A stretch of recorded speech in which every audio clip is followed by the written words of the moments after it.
والصلاة والسلام على سيد الأنبياء والمرسلين وعلى آله الطيبين الطاهرين وأصحابه الأكرمين أجمعين. أعوذ بالله من الشيطان الرجيم. بسم الله الرحمن الرحيم. إن الله وملائكته يصلون على النبي يا أيها الذين آمنوا صلوا عليه وسلموا تسليما. اللهم صل على سيدنا شفيعنا ومولانا محمد وعلى آل سيدنا شفيعنا ومولانا محمد وبارك وسلم. صلاة وسلام عليك يا رسول الله. اللہ تبارک و تعالیٰ کا فضل و کرم ہے کہ اس نے ہمیں آقائے نامدار مدنی تاجدار دو عالم کے مالک و مختار گلشن ہستی کی اولین فصل بہار سید عالم نور مجسم راحت آدم و بنی آدم سیدنا محمد مصطفیٰ صلی اللہ علیہ وآلہ وأصحابہ وسلم کی امت میں پیدا فرمایا. ہم اور آپ ارحم الراحمین کی بارگاہ میں جمع ہیں.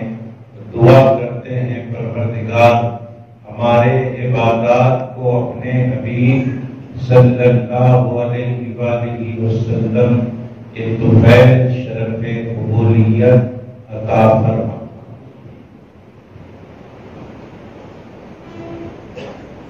ماہ محرم الحرام کا آغاز ہو چکا ہے اور جیسے کہ آپ سب جانتے ہیں ذی الحجہ کے آخری تاریخوں میں یا پھر محرم شریف کی پہلی تاریخ میں پورے عالم اسلام میں حضرت سیدنا عمر فاروق رضی اللہ تعالی عنہ کی یادیں تازہ ہو جاتی ہیں، کیونکہ انہی ایام میں حضرت فاروق اعظم رضی اللہ تعالی عنہ کی شہادت ہوئی. ہم اور آپ آج انہی کے بارے میں چند باتیں کہنے اور سننے کی سعادتیں حاصل کریں. آج تو ہم دیکھتے ہیں کہ دنیا میں ہر طرف اسلام کا بول بالا ہے. جہاں جائیے اہل اسلام آپ کو ملیں گے، لیکن ایک دور وہ تھا جبکہ پوری دنیا میں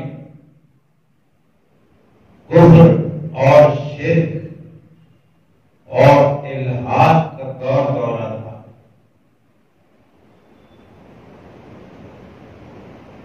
جدھر جائیے ادھر کفر اور شرک اور الحاد تھا. ستارہ پرستی تھی، آتش پرستی تھی، بت پرستی تھی. نہ جانے لوگ اپنی نفس پرستی میں کتنا آگے بڑھ چکے تھے. وہ ایسا وقت تھا کہ ہر طرف گمراہی ہی گمراہی تھی، غلبہ تھا.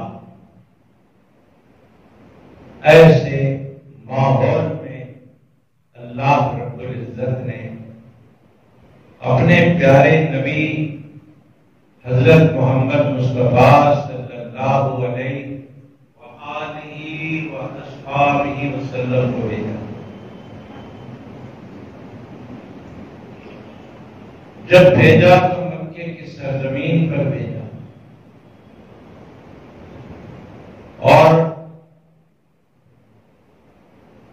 مکے میں جو لوگ رہا کرتے تھے لوگ تھے، کسی بھی بات کو ماننے کے لیے جلد تیار نہیں ہوتے تھے، مزاجن بھی بڑے سخت تھے، اللہ ماشاءاللہ۔ ایسے ماحول میں، ایسے مقام پر ہمارے سرکار کو اللہ نے بھیجا۔ ہمارے سرکار علیہ السلام 40 سال کی عمر شریف تک لوگوں کو اپنا عملی کردار دکھاتے رہے۔ مکے والوں نے آپ کی شیرخواری کا زمانہ دیکھا، آپ کا بچپن دیکھا، آپ کی نوجوانی دیکھی، اور پھر آپ کی جوانی دیکھی، آپ کا علم و بردباری دیکھی۔ مکے والوں نے آپ کے صادق و امین ہونے کو دیکھا، آپ کے اخلاق حسنہ کے بہت سارے نمونے مکے والوں نے دیکھے کہ آپ کی گفتار کسی کو تکلیف دینے والی نہیں تھی، آپ کے کردار کسی کو ٹھیس پہنچانے والے نہیں تھے۔ امن اور سلامتی آپ کی گفتار سے بھی، آپ کے کردار سے بھی چھلکتی۔ وقت آیا، اللہ رب العزت نے جب ارشاد فرمایا کہ حبیب علیہ السلام اب آپ اپنی نبوت کا اعلان فرما دیں۔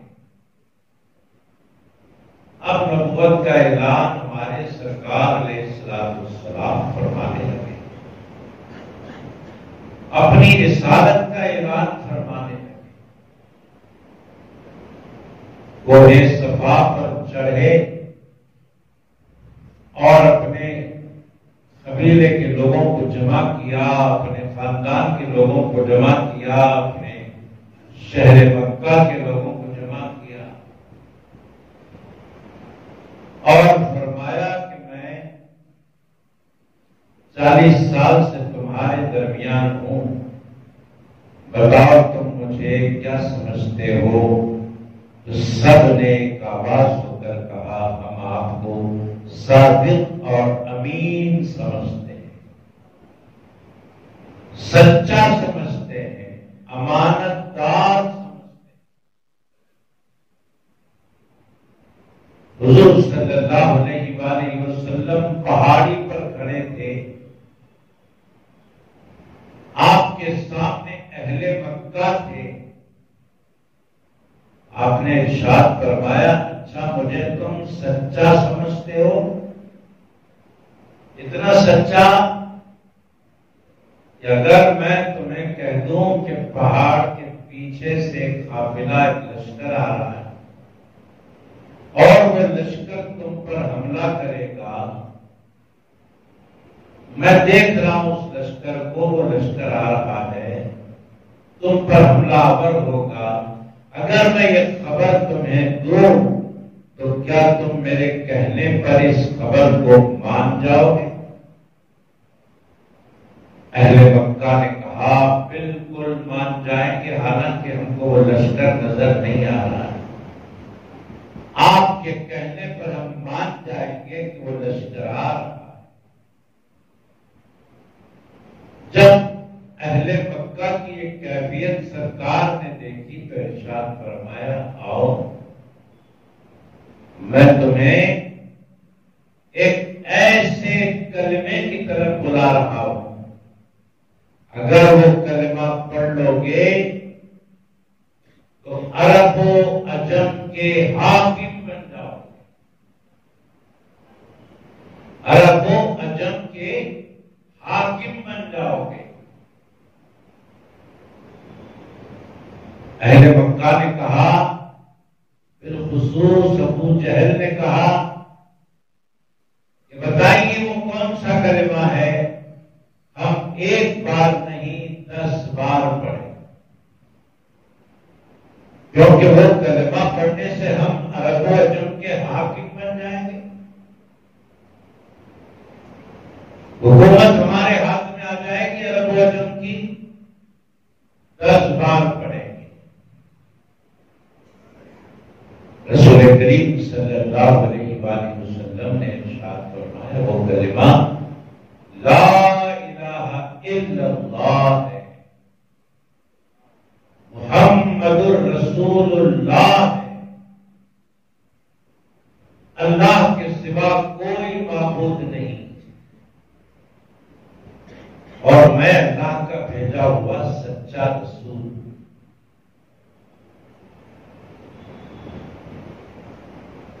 ایسے لوگوں کے بیچ کھڑے ہو کر ہمارے سرکار فرما رہے ہیں جن لوگوں نے 360 اپنے بت بنا لی، ایسے لوگوں میں کھڑے ہو کر سرکار ایک اللہ کی طرف بلا رہے ہیں۔ جو لوگ بت پرستی میں بالکل اعتماد اور بھروسہ کر چکے تھے، یقین آ چکا تھا ان کو، اور ایسے لوگوں میں کھڑے ہو کر ہمارے سرکار ایک اللہ کی طرف بلا رہے ہیں جنہوں نے کعبے میں 360 بت بٹھا دیے۔ جیسے یہ سنا اہل مکہ نے ایک اللہ کی طرف ہمیں بلایا جا رہا، اکثر لوگ خاموش ہو گئے، جو دعوے کر رہے تھے کہ آپ صادق ہیں، آپ امین ہیں، اور ایک بڑی اکثریت سرکار کی مخالف ہو گئی۔ چند لوگ رہ گئے جو اس وقت ہمارے سرکار کی اس دعوت کو قبول کر، وہ قبول کرنے والے کون تھے؟ سیدنا علی مرتضیٰ رضی اللہ تعالیٰ، بچوں میں، بڑوں میں حضرت ابو بکر صدیق رضی اللہ تعالیٰ، عورتوں میں بی بی خدیجہ الکبریٰ رضی اللہ تعالیٰ عنہا، غلاموں میں حضرت زید، حضرت بلال رضی اللہ عنہ۔ ان لوگوں کو معلوم تھا کہ ایسے وقت سرکار کی دعوت کو قبول کرنا موت کو دعوت دینا، کیونکہ پورا مکہ ان کے خلاف ہو جائے گا، سوشل بائیکاٹ ہو سکتا ہے، جان جا سکتی ہے، تکالیف کا سامنا کرنا پڑ سکتا ہے۔ یہ سب کچھ جان کر بھی سرکار کی آواز پر انہوں نے لبیک کہا۔ مانتے آہستہ آہستہ اسلام پھیل گیا، لیکن لوگ ڈرے ہوئے تھے، اتنا ڈرے ہوئے تھے کہ اللہ کی عبادت بھی چھپ چھپ کر کرتے، اتنا ڈرے ہوئے تھے ابتدا میں مسلمان ہونے والے، اور میں حضرت ابو بکر صدیق، حضرت علی مرتضیٰ وغیرہ نہیں ہے، ان کے بعد جو ہوئے بہت گھبرائے ہوئے، 39 مسلمان ہو گئے، 30 پر 9۔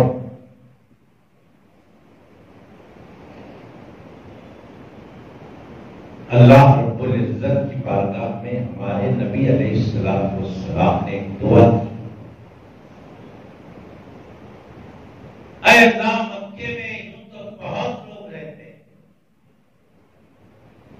اور ان رہنے والوں میں ذی اثر لوگ بھی بہت ہیں، لیکن پروردگار دو ایسے لوگ میری نظر میں ہیں جن میں سے کسی ایک کو تو اسلام کی دولت سے مالا مال کر دے، کسی ایک کے ذریعے اسلام کی مدد فرما،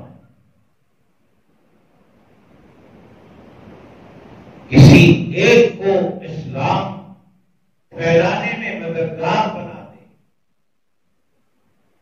وہ دو کون تھے؟ ایک تھا ابو جہل اور دوسرے تھے حضرت عمر رضی اللہ عنہ، جو ابھی مسلمان نہیں ہیں۔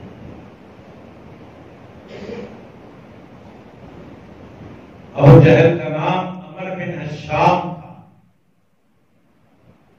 حضرت عمر کا نام عمر بن خطاب تھا۔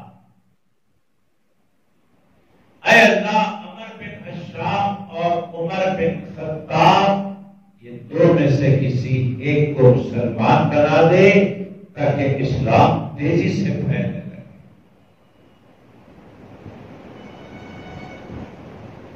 ادھر دعا ہو رہی، ادھر قبولیت ہو گئی، اور اسباب ایسے بنے کہ ادھر حضرت عمر کو معلوم ہوا کہ 39 مسلمان ہو چکے ہیں، دھیرے دھیرے اسلام پھیل رہا ہے۔ غصہ آیا، اپنے گھر گئے اور تلوار لی، قتل کے ارادے سے نکلے، اسلام پھیلانے والے محمد کا نعوذ باللہ میں قتل کر دو۔ جب وہ قتل ہو جائیں گے تو پھر اسلام پھیلنے کا سوال ہی پیدا نہیں ہوتا۔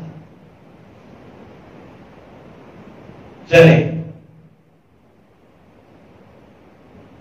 جب جا رہے راستے میں ایک بندہ ملتا ہے، کہتا ہے عمر کدھر؟ ہاتھ میں تلوار، آنکھوں کے ڈوروں میں خون اترا ہوا، چہرے پر غصے کے انتہائی آثار، کدھر کے ارادے؟ جو دل میں تھا وہ کہہ دیا کہ دائی یہ اسلام کو ختم کرنے کے لیے جا۔ اس بندے نے کہا کہ تمہارے گھر کی تو خبر لو، تمہاری بہن مسلمان ہو گئی ہے، تمہارے بہنوں ہی مسلمان ہو گئے، تم کدھر انہیں قتل کرنے چلے؟ ارے وہ تو تمہارے گھر تک پہنچ گئے، پہلے اپنے گھر والوں کی خبر لو۔ اچھا ایسا ہے، ٹھیک ہے چلتے ہیں۔ گئے اپنی بہن کے گھر اور دستک دی۔ اکثر حضرات کو یہ اسلام قبول کرنے کا واقعہ معلوم ہے جہاں جو بیٹھے ہوئے، لیکن جنہیں پتہ نہیں ہے انہیں میں سنا رہا ہوں، اور جن کو سنا چکا ہوں، جن کو معلوم ہے ان کے لیے یہ واقعہ اعادے کے طور پر ہوگا، اور یہ واقعہ معلوم رکھنے کے باوجود سننا گناہوں کا کفارہ ثابت۔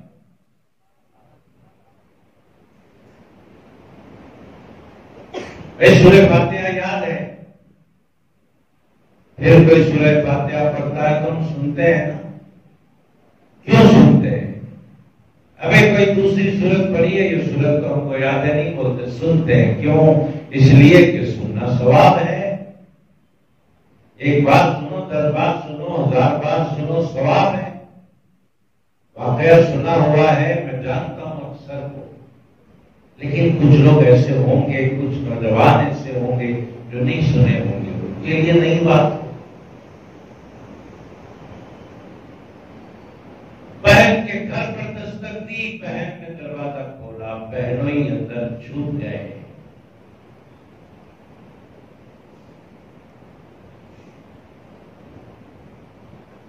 فرمایا، کہا کیا ہو رہا تھا اندر؟ بہن نے کہا ہم قرآن پڑھ رہے ہیں، ہم قرآن پڑھ رہے ہیں۔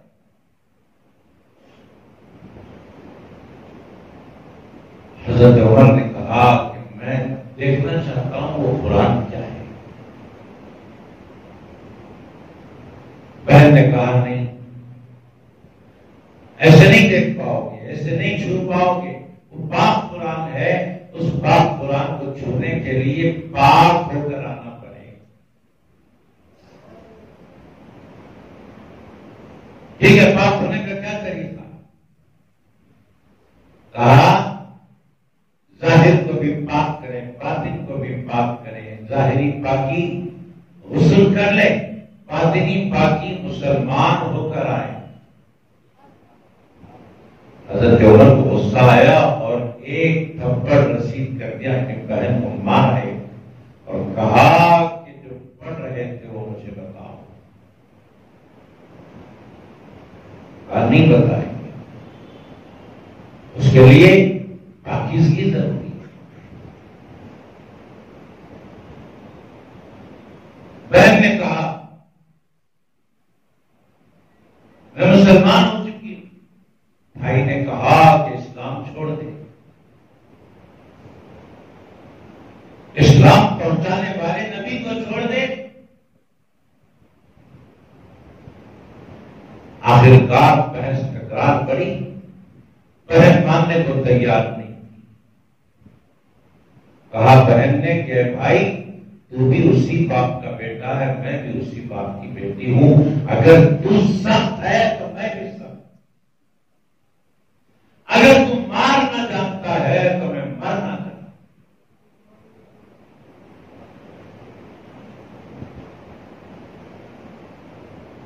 اس کے بعد حضرت عمر کو سمجھ میں آیا کہ واقعی قرآن نے میری بہن کو اتنا دلیر بنا دیا۔ چلو اب ہم اس ذات گرامی سے ملتے ہیں جن پر یہ کلام نازل ہوا ہے، انہیں دیکھتے ہیں۔ چلے اس مقام پر جہاں سرکار تشریف فرما ہے، جہاں سرکار کو صحابہ گھیرے ہوئے تھے، ان میں حضرت امیر حمزہ رضی اللہ عنہ بھی تھے۔ جب حضرت عمر کو آتا ہوا دیکھا، صحابہ نے گھبرا گئے، عمر ہاتھ میں تلوار ہے، دیدے لال ہے، چہرے پر غصہ ہے، نہ جانے کیا ہوگا پتہ نہیں۔ حضرت امیر حمزہ رضی اللہ تعالیٰ عنہ کا وہ تاریخی جملہ آج بھی تاریخ کی کتابوں میں بڑا نمایاں ہے۔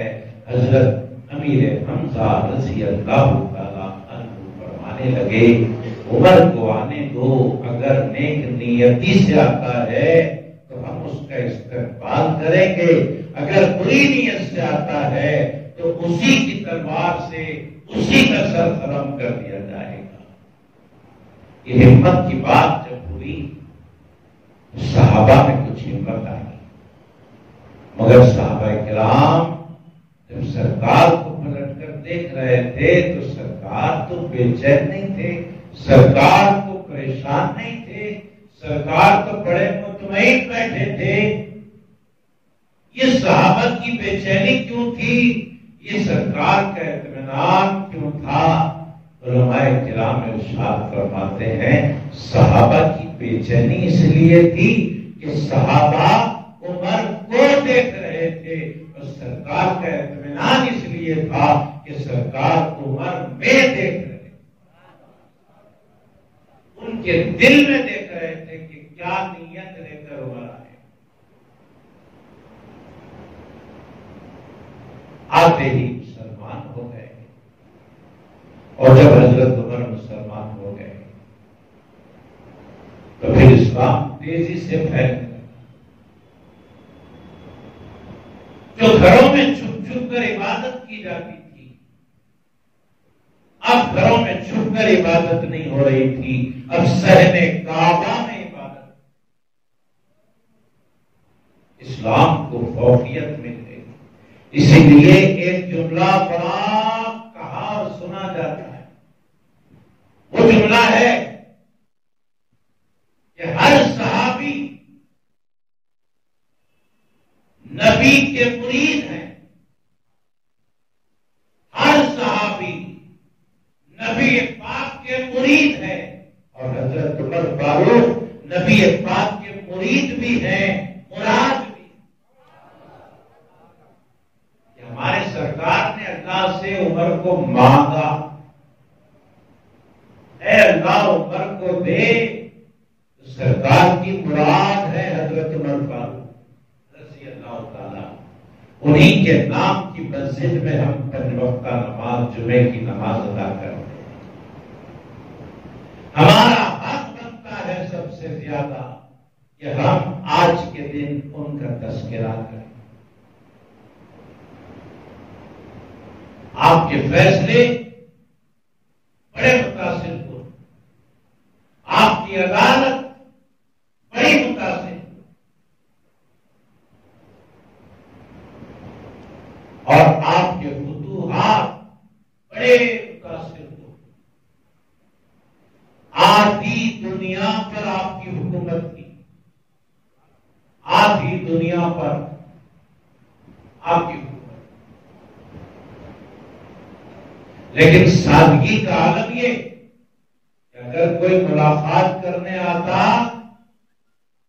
تو خود انہی سے پوچھتا کہ مجھے عمر سے ملنا ہے، حضرت عمر سے، کہ وہ کہاں ملیں گے. آپ فرماتے میں ہی عمر ہوں. تو آگے والے کو تعجب ہوتا کہ آدھی دنیا پر حکومت کرنے والا خلیفہ اتنا سادہ سیدھا، اتنا درخت کے نیچے چٹائی پر بیٹھا ہو. یہ سادگی. آپ کا عشق رسول اگر دیکھیں تو پھر کتابوں کی کتابیں لکھی گئی. آپ کا زہد و تقویٰ دیکھا جائے، زخیم زخیم کتابیں رکھی ہوئی. آپ کی سادگی دیکھی جائے، ایک طویل مضامین ہم کو ملتے ہیں. آپ کی گھریلو زندگی، آپ کی خلافت والی زندگی، آپ کا خلق خدا کے ساتھ نرمی کا برتاؤ اور احساس ہر درجے کا. بڑا مشہور واقعہ ہے. رات کے وقت آپ گھوڑے پر نکلتے تھے، دن بھر خلافت کا کام کرنا، اور رات کے وقت دورے پر نکلنا کہ کون کس حال میں ہے پتہ نہیں. کوئی کھا کر بھی سویا ہے تو کوئی بھوکا بھی سویا ہوگا. اس کی خبر گیری تو کرنا میرا فریضہ ہے. کوئی خوشحال ہے تو کوئی بدحال ہوگا، اس بدحال تک پہنچنا میرا فرض ہے. انسان تو انسان ہے. اگر کوئی جانور بھی بھوکا پیاسا اپنا وقت گزار رہا ہے تو کل قیامت میں مجھ سے اس کے بارے میں سوال ہوگا.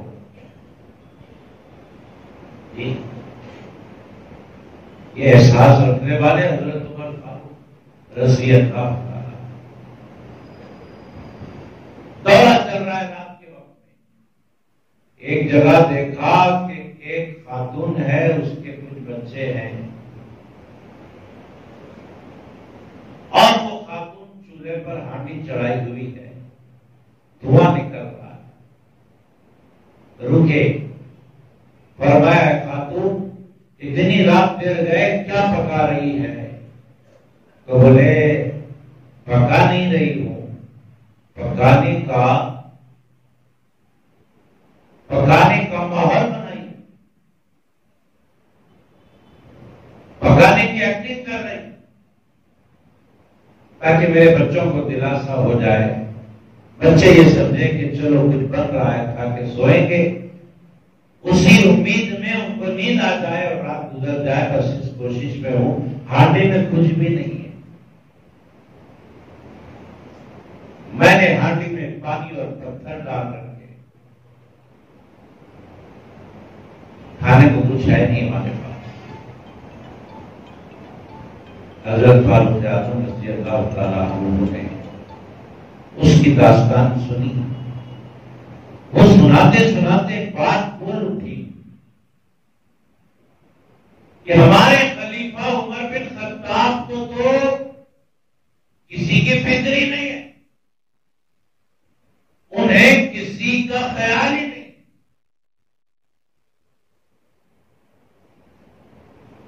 حضرت عمر نے فرمایا ٹھیک ہے، کوئی بات نہیں، میں بھی آتا ہوں۔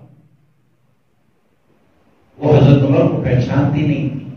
حضرت عمر رضی اللہ عنہ وہاں سے پلٹے، پلٹ کر چلے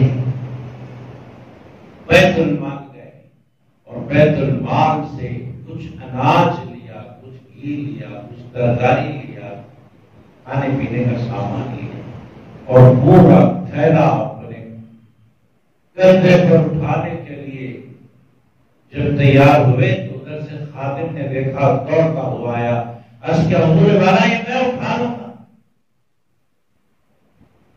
یہ میں اٹھاؤں گا۔ حضرت فاروق اعظم رضی اللہ تعالیٰ عنہ نے اس سے فرمایا اے بندے یہ بتا کہ کیا قیامت کا بوجھ بھی تو میرا اٹھائے گا؟ بروز قیامت بھی ایسے ہی آئے گا کہ اے عمر میں تمہارا بوجھ اٹھاؤں گا، کیا یہ ممکن ہے؟ اس نے کہا، خاموش ہو گیا، وہ خادم خاموش ہو گیا۔ آپ نے فرمایا جب وہاں کا بوجھ تو نہیں اٹھا سکتا، یہاں کا بوجھ بھی مت اٹھا، میرا بوجھ میں اٹھاتا ہوں۔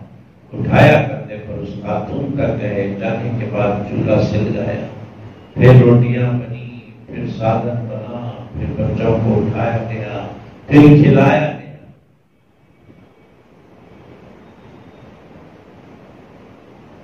تو حضرت عمر رضی اللہ عنہ نے فرمایا کہ خاتون جس عمر کی تو شکایت کر رہی تھی اس عمر کو معاف کر دے، معاف کر دے۔ اس نے کہا عمر سے تم کو ہمدردی کیا ہے؟ تم کیوں اس کے لیے معافی کے طلبگار ہو؟ حضرت عمر نے فرمایا کہ جس عمر کی جو شکایت کر رہی تھی وہ عمر میں خود ہوں، میں خود وہ عمر ہوں جس کی تو شکایت کر رہی۔ یہ کردار حضرت عمر فاروق رضی اللہ عنہ۔ آپ جس موضوع پر جائیں اس موضوع پر آپ کے دل ہل جائیں گے، آپ کے کارنامے سن۔ اللہ کے عبادت گزار رسول پاک علیہ السلام کی شہدائی، اہل بیت اطہار کے عاشق، سرکار کے گھرانے والوں کے عاشق کا نام حضرت فاروق اعظم رضی اللہ تعالی۔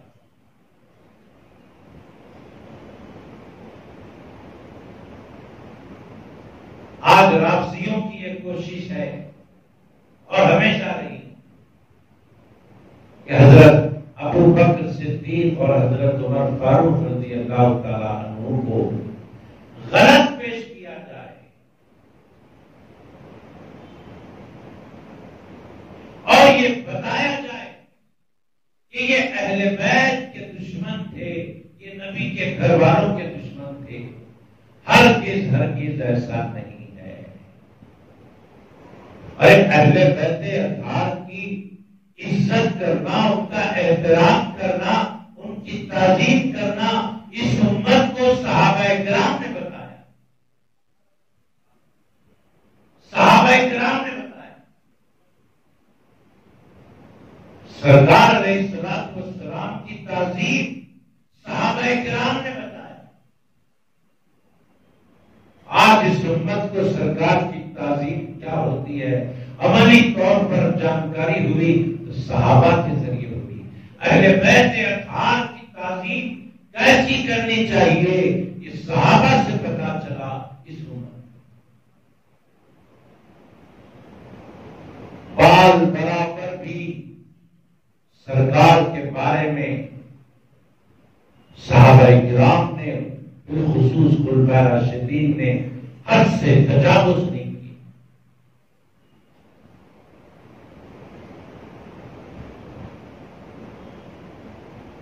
حالیہ جلسے میں ہم نے ایک واقعہ سنایا تھا، آپ بھی سن لیں، ہو سکتا ہے یہاں پر بھی پہلے بہت پہلے ہم نے سنایا ہوگا، اور یہ واقعہ ہم نے مستند علماء سے سنا۔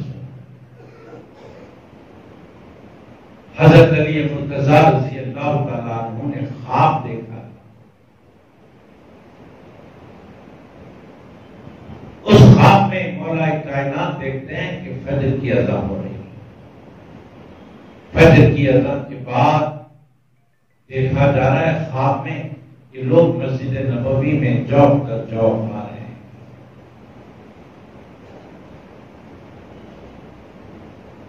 اقامت ہوئی، مصلی پر سرور کائنات ہے علیہ السلام، پیچھے صحابہ کی جماعت صفے بنا کر کھڑی ہو گئی، نماز ہوئی۔ بعد نماز کے سرکار علیہ السلام مصلی سے نکلے اور ایک پلر کو ٹیکا لگا کر بیٹھ گئے، صحابہ بھی اطراف سرکار کے بیٹھ گئے۔ ایک خاتون اپنے ہاتھ میں کھجوروں کی تھالی لے کر آئی، سرکار کی بارگاہ میں پیش کر دیا، سرکار نے دعا فرمائی اور کھجور سارے صحابہ میں تقسیم کیا، ایک ایک کھجور سب کو دیا۔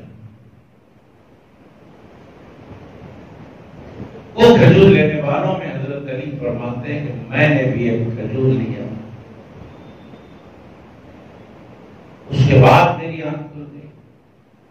جب آنکھ کھلی تو کیا دیکھتا ہوں کہ ادھر بیداری میں فجر کی اذان ہو رہی ہے، اسی ترنم میں، اسی انداز میں۔ مجھے اچھا لگا کہ جو خواب میں اذان سنا تھا بیداری میں بھی سن لیا۔ اس کے بعد مسجد کی طرف چلے، جب چلے مسجد کی طرف تو دیکھتے ہیں کہ خواب میں جس طرح لوگ آ رہے تھے مسجد کی طرف بیداری میں بھی ویسے ہی آ رہے۔ پھر اس کے بعد حضرت علی فرماتے ہیں میں نے دیکھا کہ مصلی امامت پر حضرت فاروق اعظم رضی اللہ عنہ، کیونکہ انہی کا دور چل رہا تھا، دور فاروقی کی بات ہے، انہی کا دور تھا۔ آ گئے مصلی پر، صحابہ کی جماعت کھڑی ہے پیچھے، نماز ہو گئی۔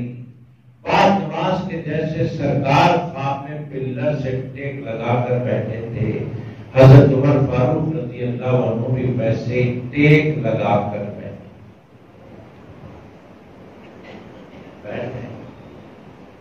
صحابہ ویسے ہی بیٹھ گئے، حضرت عمر کو درمیان میں لے کر، جیسے خواب میں سرکار کو درمیان میں لے کر بیٹھے تھے صحابہ۔ اب حضرت علی کو انتظار تھا کسی خاتون کا کہ وہ کھجور لائے تو خواب پورا ہو جائے۔ وہ خاتون ایک آئی، اپنے ہاتھ میں کھجوروں کی تھالی نے پیش کر دیا۔ حضرت عمر فاروق رضی اللہ تعالیٰ عنہ کھجور تقسیم کر رہے، جب کھجور تقسیم کرنے لگے تو حضرت علی رضی اللہ تعالیٰ عنہ بھی کھجور لینے والوں میں شریک تھے. سب کو ایک ایک کھجور حضرت عمر رضی اللہ عنہ دے رہے ہیں. حضرت علی کی باری آئی تو ان کو بھی ایک کھجور دیا.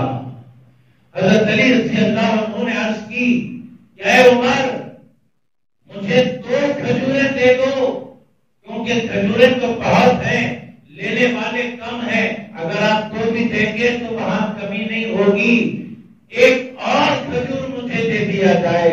حضرت عمر فاروق رضی اللہ عنہ فرمانے لگے اے علی جب سرکار نے تمہیں ایک دیا ہے تو میں 2 کیسے دے سکتا؟ کہاں کہاں تک نظر ہوتی ہے دیکھنے والوں. یہ ہے اطاعت، یہ ہے فرما برداری. سرکار کے منبر پہ کھڑے ہو کے حضرت عمر فاروق خطبہ دے رہے ہیں رضی اللہ عنہ، اور صحابہ کرام کا ایک لشکر مدینہ پاک سے میلوں دور جنگ لڑ رہا ہے. یہاں خطبہ دیتے ہوئے مسجد نبوی میں خطبہ روک کر حضرت عمر رضی اللہ عنہ نے آواز دی یا ساریہ الی الجبل. جہاں لڑائی ہو رہی ہے مقام نہاون میلوں دور، اس میدان جنگ میں لڑنے والے صحابی حضرت ساریہ کو آواز دے رہے ہیں یا ساریہ پہاڑ کی طرف دیکھو دشمن ادھر سے آ رہا ہے. کھڑے کہاں ہیں؟ مدینے میں. دیکھ کہاں رہے ہیں؟ نہاون میں.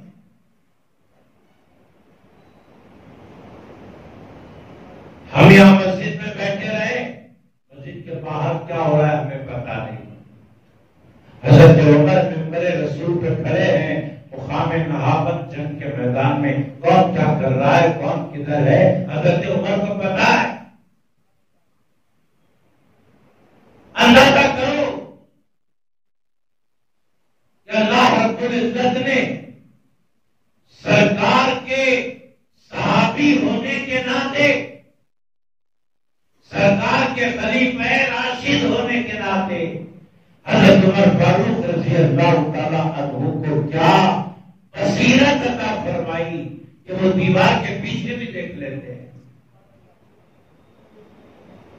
حضرت عمر رضی اللہ عنہ نے اپنے حال سے اس امت کو بتا دیا کہ اے امت محمدیہ کہ دیکھو نبی پاک کی وجہ سے مجھے اتنا کمال ملا ہے، تو جس نبی کے ذریعے کمال ملا ہے اس نبی کے کمال کا عالم کیا ہوگا. اس سرکار عمر فاروق رضی اللہ عنہ اپنے حال سے بتا. تفصیلات میں نہیں جاؤں گا، وقت زیادہ ہو رہا ہے. ایک اعلان سماعت فرما لیں. 10 محرم کو منگل کے روز ظہر کی نماز آپ سب کو یہاں اس مسجد میں ہر سال کی طرح اس سال بھی ادا کرنا. ظہر کی نماز کے بعد یاد امام حسین علیہ السلام شہداء کربلا علیہ السلام کا جلسہ ہوگا. اس میں آپ ہم سب مل کر ذکر امام علی مقام سے اپنے آخرت کو سنواریں گے. صلی اللہ تعالی علیہ خلقہ برون عرشہ سیدنا محمد وعلی آلہ واصحابہ اجمعین والحمد للہ رب العالمین. صحت کی دعا کے لیے اپیل کی گئی ہے اور شیخ بابو میاں، شیخ عبدالستار، شاہنو بیگم، حسن یمانی، صابرہ بیگم، محمد غنی، عائشہ بیگم، سید محمد حسین صاحب، اللہ تعالیٰ ان سب کو شفاء کاملہ عطا فرمائے.